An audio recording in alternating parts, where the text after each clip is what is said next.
this is a very exciting development where we were looking at patients with dementia with Lewy body using our skin biopsy test.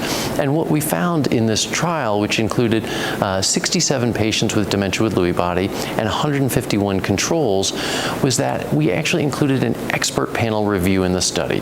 And so a group of highly trained neurologists specialized in this reviewed each case to determine whether they thought that true dementia with Lewy bodies or not. And it turned out 50 of the 67 were approved by the expert panel to have a clinical diagnosis of dementia with Lewy bodies.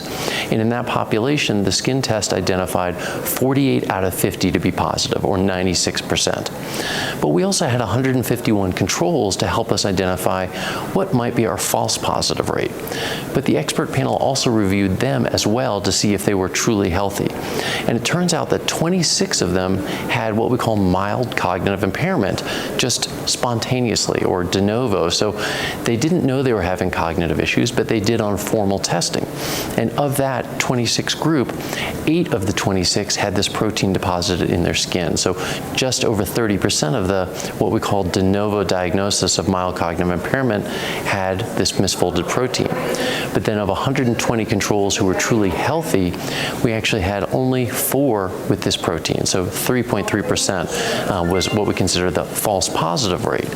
And we really dug into those 4 much more closely. 3 of the 4 actually had subtle features to suggest they might actually have an underlying disease as well. So we feel that at the end of the study, it was a very sensitive and specific test for dementia with Lewy bodies, and really helps to identify that even at the mild cognitive impairment stage, we may be able to detect this protein early. And ultimately, we do need to consider, who are these people with mild cognitive impairment and who has this protein?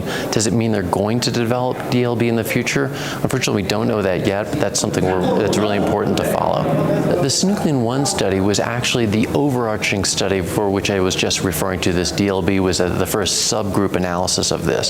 So the Synuclein-One Study actually included patients with Parkinson's disease, multiple system atrophy, DLB, and pure autonomic failure. And so each of these subgroups were analyzed separately. And so as we looked at these 4 subgroups of Parkinsonism or synucleinopathies in this study, we found that the skin biopsies were on average over 95% sensitive and over 95% specific for the diagnosis.